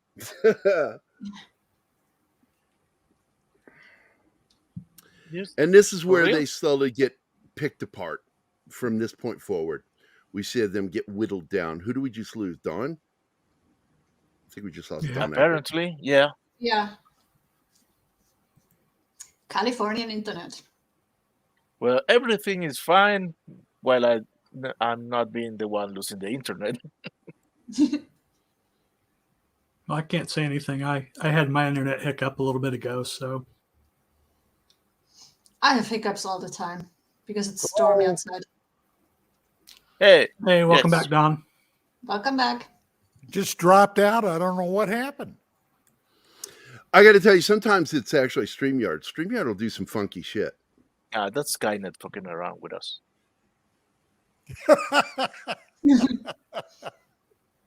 So this is where he begins to listen to him. They're having, no matter what feelings you think are going on here, they're having a conversation. And look at him. Look at him. Look at him. There's just, I love the Kruger is such a good actor. Yeah. They're having. He has to look that I'm listening. They're having the lost art of civil discourse. It actually exists, boys and girls. You can do this. Now, he's in a lot of movies, okay, but there are two specific films that I'm a big fan of as his work in. Number one is Flight of the Phoenix, the original with Jimmy Stewart, the only one, in my opinion. Mm-hmm. And one of my favorite World War II films of all time, A Bridge Too Far. Bridge Too Far. What a great movie. Big fan of this guy as an actor. But he's been around since... That might not have happened if the British wouldn't have stopped to make tea. Make tea. Right? Here's where we meet this endearing family. Oh, how awesome. He has no love for any of these guys at all. No, And, he really doesn't. I know this guy because he plays the part of Jacob Marley in George C. Scott's A Christmas Carol. Really? That's where I know him best from. Yep. Is he supposed to be Irish or Scottish in this movie? I can't remember. Well, he is Irish, Okay. Jack Finley. But I believe he's playing an Irish priest here. The name And seems here's Irish, yeah. Here's when we see Whitty in whole. Oh, this is a tough scene. Yeah, He's separated from everybody. He's in between everybody, by himself in this little area of bush, and he knows he's not alone anymore. Right. But man, the guy is fierce and ferocious. Yeah. But when He he's back to these holes, you know he's doomed.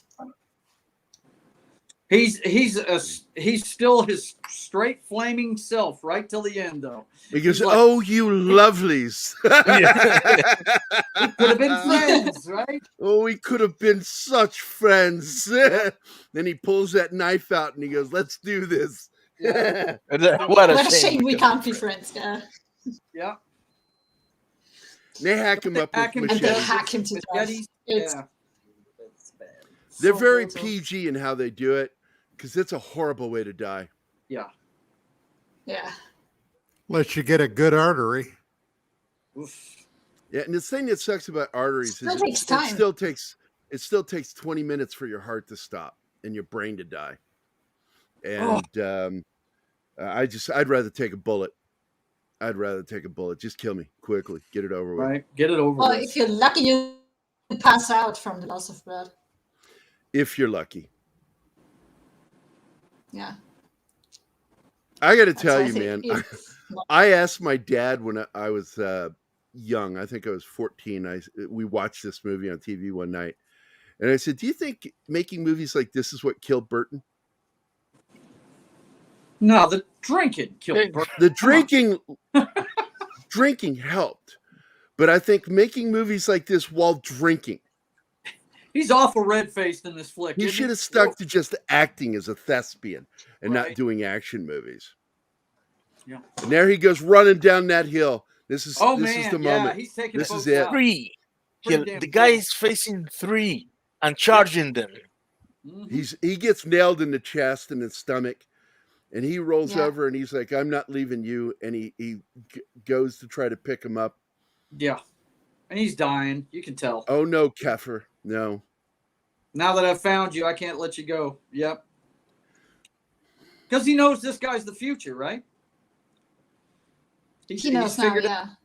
Mm-hmm. And he hugs him. Yep.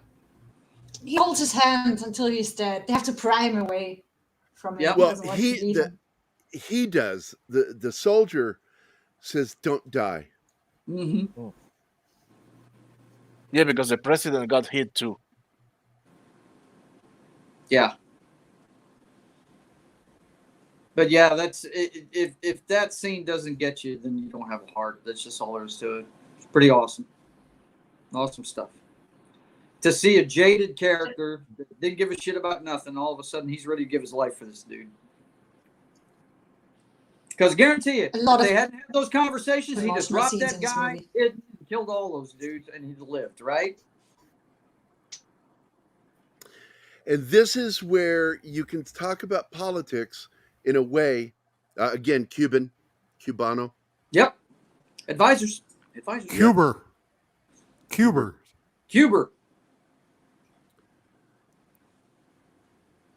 I don't know. I think Snartopopus would have something to say about that.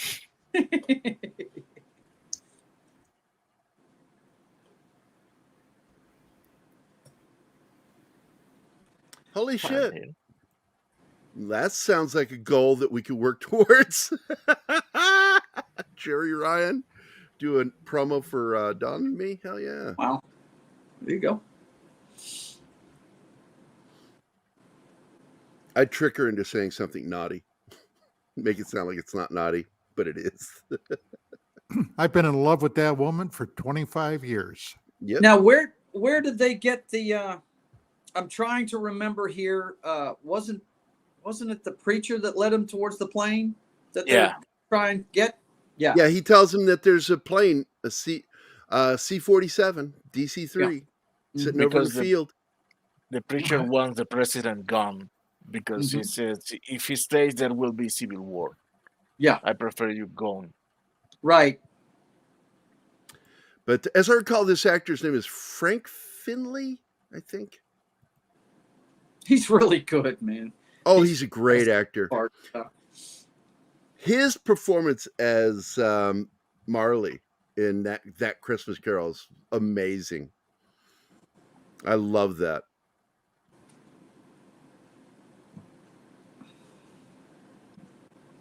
The decisions being made in there, because he's talking to the elders, right? Yep. And they, all of them know, look, there's a really good chance we're not making it out of this. Right. But we got to try. Did we lose Anima? Yes, we did. He says, I think it's StreamYard. He tells them they'll fight to the last man for me, but I don't want to put it on them. We got to get out of here, right? Yeah.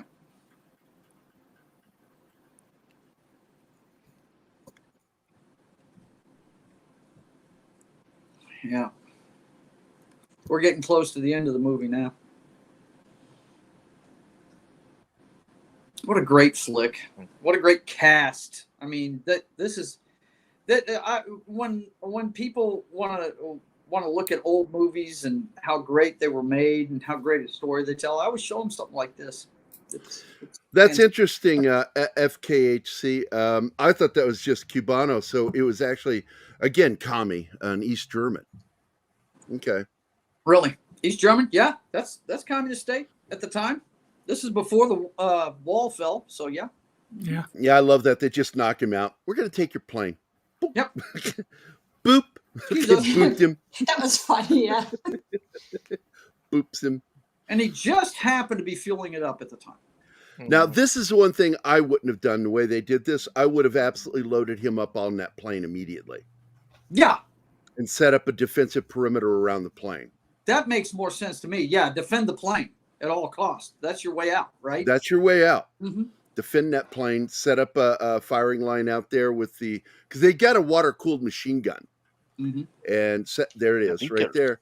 Yep. They set it up under the plane. So why is he still not in the plane? That would have been the first thing I would have loaded up. Mm-hmm. Because he's your cargo. Because he's the guy that's going to get you a landing spot, right? Yep. Having him on that plane is what's going to save you. Yeah. Mm-hmm. Which is ironic in the end. Oh, it's so funny. The ass goes on a jackass. jackass. On the ass. That's right. The jackass on a jackass. Yeah, I know. Visual irony. Hat on a hat. I love it that veterans are quick to notice shit like that. And you'll see it by the way, again, you'll see that FN pop up. I love that. The Uzi 9mm and the FNs, the FALs. Beautiful weapon. Another weapon I always liked was the HK 91. How about the phased plasma rifle in the 40-watt range? Just what you see, pal. Okay. Well, then Dick the Miller, 45 man. with the laser That's sight. one of Dick Miller's most memorable roles right there. Playing the gunsmith or the gun dealer. Yeah, the pawn shop owner. Yeah. Just what you see, pal. Just what you see here, pal. I love that. They got a New Yorker in LA. Right? That sounds Hey, guy look right at off the the streets of brand. Brooklyn right there. Dick Miller. Have you ever seen the documentary about him? It's on Amazon. Great documentary I'll on have to Dick check Miller. that out. I've been a fan of his since I was a kid. I love that guy. He shows up to some really good stuff, man. He really Next does. most memorable line, Mr. Futterman Mm-hmm. with Gremlins. The Another Uzi great one. 9mm. He was the original main character in Little Shop of Horrors, the kid with the plant. In the book, originally they were using MP40s. Okay. Somebody had come across a cache of MP40s from World War II, but they upped it That's neat. for. Oh, I wish Yeah, they'd done they that. upped it for this.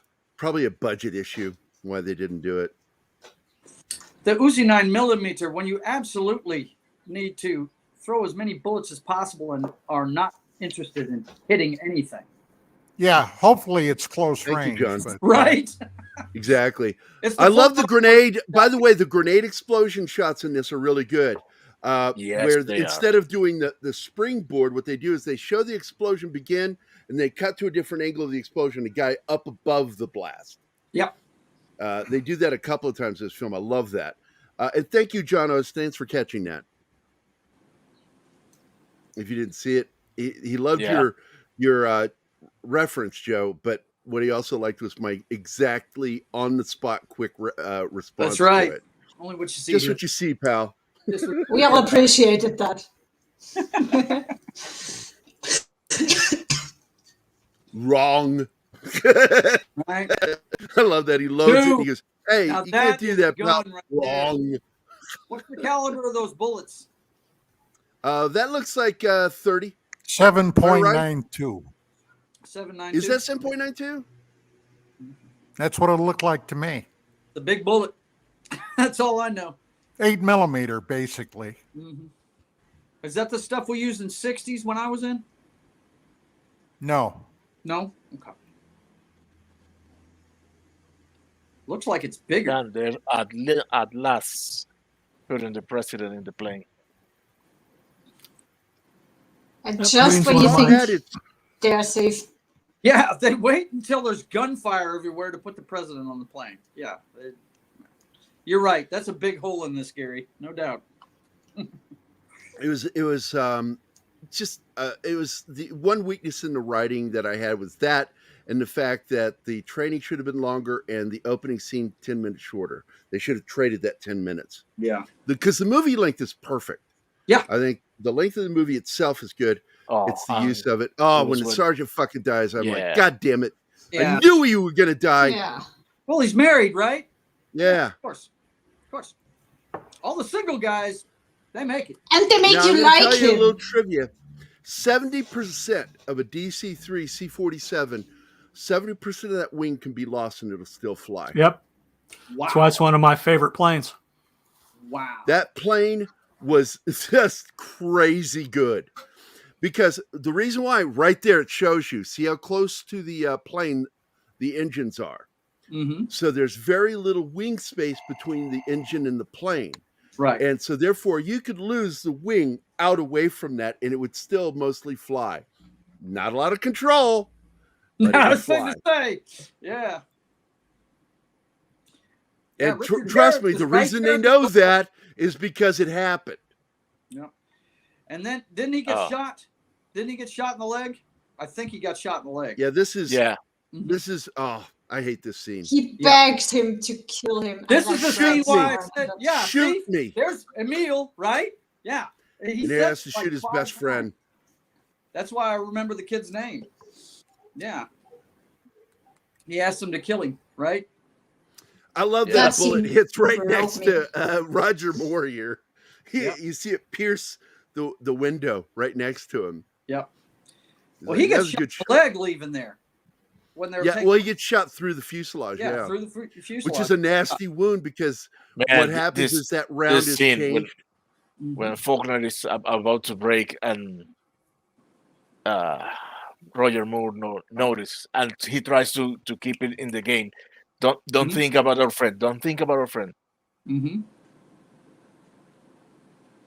Tell him jettison everything that's nailed down. Yeah, he's thinking about getting home. That's not nailed down. Yeah. Yep. And this poor guy, yeah.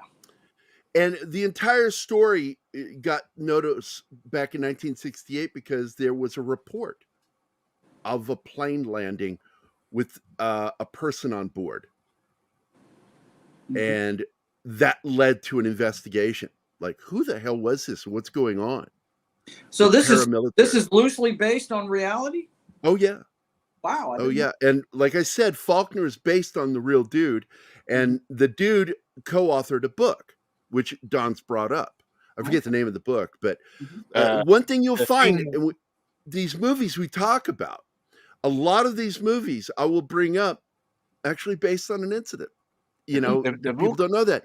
Tears of the Sun, based on an actual incident with Canadian Special Forces. I knew about that one. Yeah.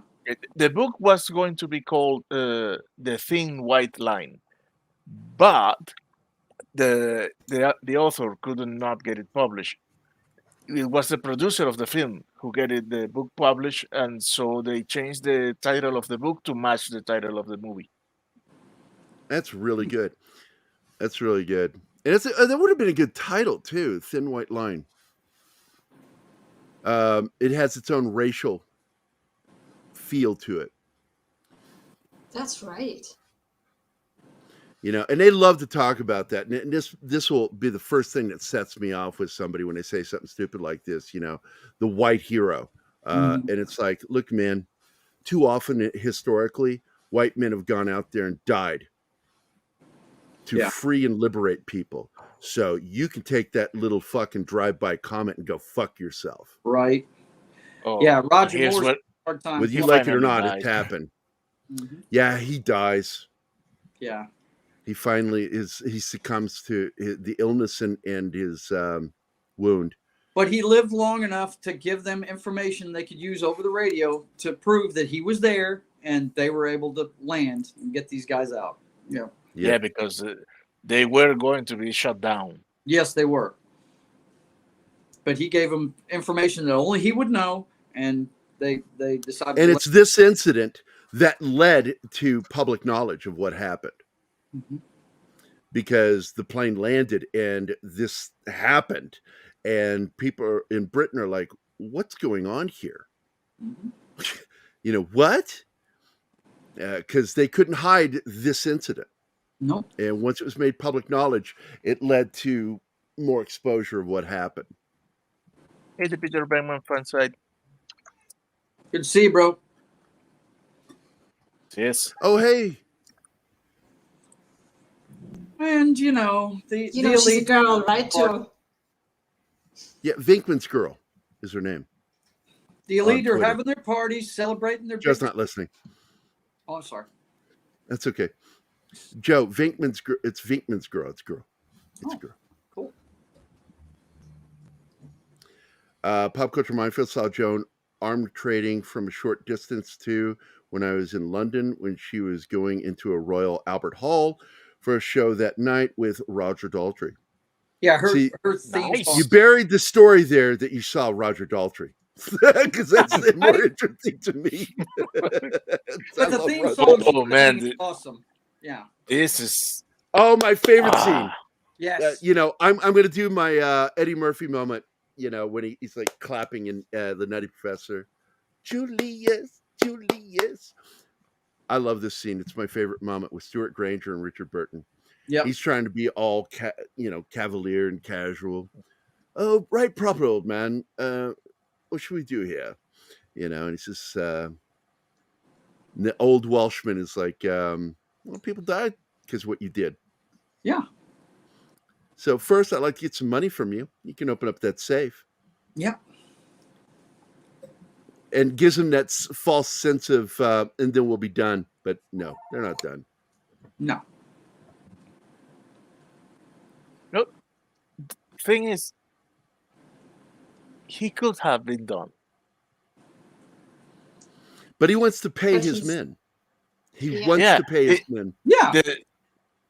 It's the banker who pushed him to kill him unknowingly. I don't know. I think he intended to kill him from the get-go. I think Yeah, so This too. guy needs to die. He Mhm. absolutely needs Yeah. to die. Gary, Yeah. I got a call I got to take, buddy. So I'm going to have to bow out. All righty, Bye, Don. Don. I'll talk to you later. Take care. Bye, Don. Okay, See you, Thanks Don. for dropping by, man. Yeah, he has every intention of killing this guy. He's just playing him so he'll get what he wants out of him. Yeah, you don't go into a Exactly. place with a silencer with that intent. Yeah. I had a speech prepared. And I think he this. enjoys playing. And this, He wants in revenge. reality, this and there's one other film that inspired a moment in one of my own stories that I wrote. And I'll tell you guys after the show. I don't want to give away an ending because I may use that ending still. In one Yeah, of man. my current stories. Because I do that. I borrow from myself all the time. Stuff that I thought was clever when I wrote it. But this is a great moment. Kills him right there. He's dead. Shoots him right in the heart. See you later. That was so good to watch. Yep. Tasty. I would have, like, right before he dies, he goes, and I'm going to fuck your wife later. Yeah. Even though I wouldn't. Deuces. This is a great thing That's to say something Gary would have said. Deuces. Because I'm a dick. I would just say something like that. Oh, in this scene. Yeah. 'Cause his dad's Just not when coming I home. thought, okay, enough crying for this movie. Let's Now, talk about your It just father. breaks me again. For those that wanted a sequel to this, we don't really need a sequel with the guy struggling with alcoholism trying to raise a child. We really don't want to. Well, the sad thing is, in real life, Richard Burton died the year before they made the sequel. Otherwise, he would have been in it or tried to have been in it. It got greenlit, but we got one guy who's an actual Marine that's in it, Scott Glenn. Scott Glenn is in the sequel. I've never seen it ever. I've never I seen haven't it. seen it either. This movie needs no sequel. That is a great movie. Yep. But I probably will finally break down because people are always surprised when I'll say, "Never seen the movie," and they'll go, "What?" Mhm. Of all people, I assumed you would have seen it. I'm like, going, I know, doesn't make sense. And I tell people I own movies on my hard drive or on DVD or Blu-ray. Never seen them.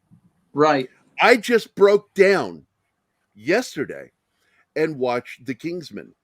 Yeah, I saw that you saw it. Wasn't that good, man? Wow. I was very pleasantly impressed by that. I thought And it was that dude, I love that guy that plays Rasputin. Okay, yeah. Mhm. He's the same guy who played Mr. Hyde in League of Extraordinary Gentlemen. Yes. Good actor. He is really Reese, it's Reese. Reese something. I can't think of his last name. I'll watch anything with Reef Fiennes in it. I love the guy. I think he's awesome. Oh, Rafe? Yeah. Mhm. I've always been a dick. I call him Ralph. Ralph Fiennes. My name is Rafe Fiennes. Yeah, try that somewhere else, motherfucker. Ralph. I know there's an L in there. Don't church it up, son. It's You Ralph. Brits and your fucking misuse of consonants. Fuck you. Right? Don't church it up, son. It's Ralph. That's like It's Joe, bad enough Joe- that I don't call it data anymore. I call it data because of Star Trek. Right. Bad enough. Yeah, I love the line in Joe Dirt.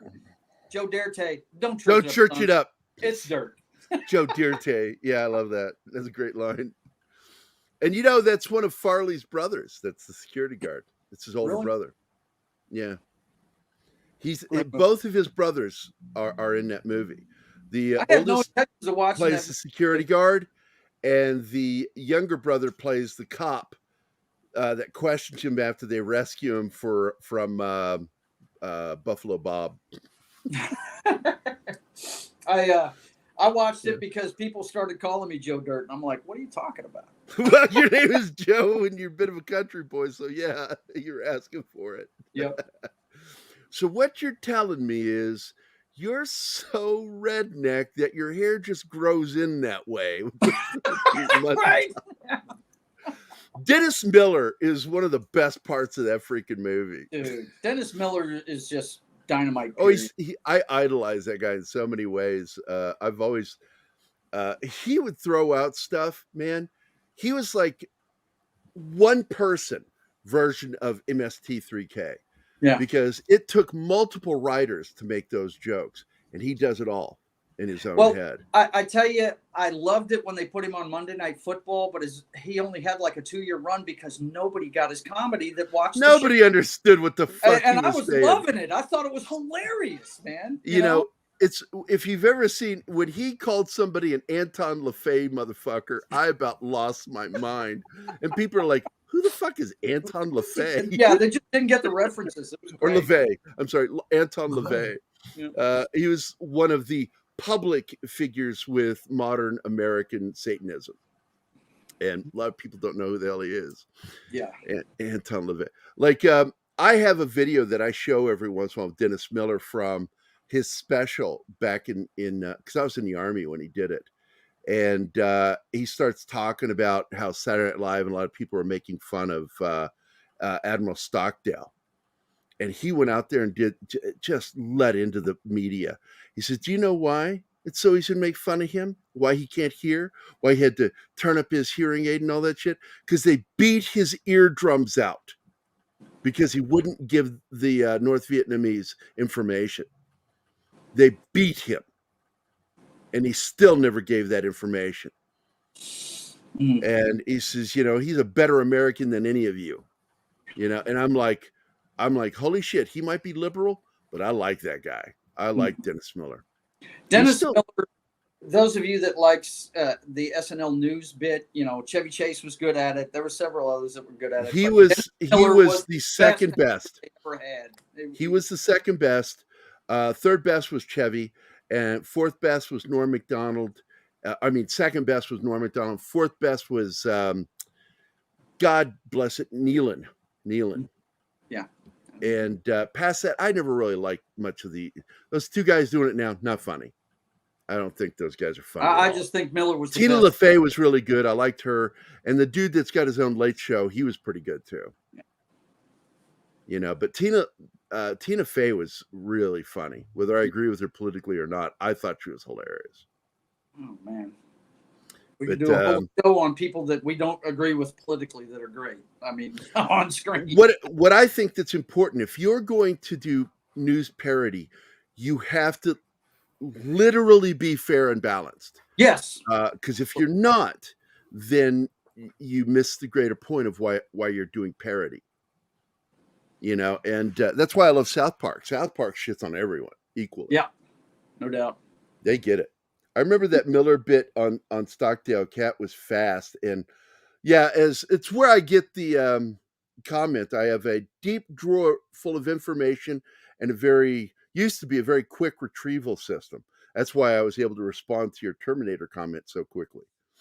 And I tell people, and I ain't kidding, if you ever see the show Dream On, executive produced in some episodes, directed by 17 episodes, I think, directed by John Landis. It's about a guy who grew up in front of a television. And so therefore, every response he has to somebody is based on, and you'll see a visual response from a movie or a TV show. Somebody will say something, and then instead of him saying it, it'll cut to a clip. Yeah. And it's what's in his head. And I so identified with that. And Keith does too. We talked about that. Oh man, me and my brother. I have movie clips in my head when people say things. But movie quotes. And that's why you'll hear me do accents too. When I'm talking, I'll respond to someone with a line from a movie. And it's constant. It's constant. And I love that. So I grew up with that very quick retrieval and response thing. And I'll pull a movie clip like spontaneously out of my head. It's just part of the way my brain works. Yeah, exactly. Cable Guy was just like that too, Monkey. That's right. I love that character. Yep. I love that, My dad and I did a quote thing, by the way, with opera. I will do this thing every Because once in we're a weird. while where somebody will do something where they're a little bit whiny. I go, whatever, Jan. Most people have no idea what the hell I just did. I remember I broke up with Marcy. Marcy. Marsha. I broke up with the girl Marsha, yeah. because I made it during one conversation. The girl said something to me during our dinner that led to Gilligan's Island quotes in my head. And I did that. And she, at one point, she couldn't figure out what I'm doing. She asked me, and I said, Gilligan's Island. And she goes, what's Gilligan's Island? And I immediately knew there was no hope for us ever going on another date. No. I'm like, nope, you are never going to understand me. If that's not a shared experience, then we can't do it. Yeah. Absolutely, Che, one of the best shows. And it was very toxic with the comedy. I love that about that show. But Cable Guy, I like that movie. I don't know about you guys, but I've always liked it. But we should start wrapping the show. Wrap up. It's we're at the 55-minute mark of the hour. Once again, Wednesday we're going to have Julia Dye, my boss from not Wounded Warrior, but Warrior Inc., which has worked on films since Platoon. With Dale Dye. Dale's not going to come on until later because Julia is an unsung hero. She doesn't get the attention she deserves.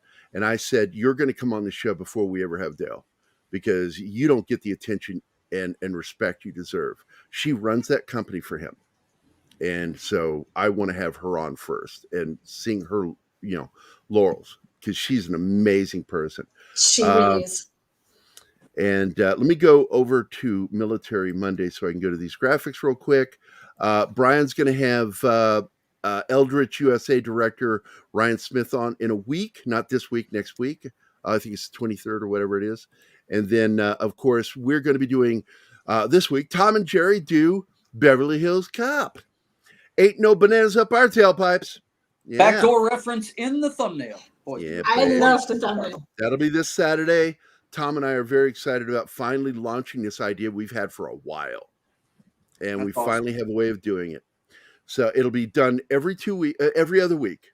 We'll do a show together because he does Salty Nerd one week and then he's going to do our show and then go back and we'll rotate like that on Saturdays. I love that. I love spending time with Tom. Tom's a lot of fun. He and I love talking movies. So, But that's it, guys. We are out of here. Have a great day today. Have a great rest of your week. And tomorrow, premiere, The Chief. Don't miss tomorrow. Don't forget that. Anyway, have a great day, guys. Thanks a lot. Keep Bye, guys. Those sons of bitches. Ma, I'm doing a show.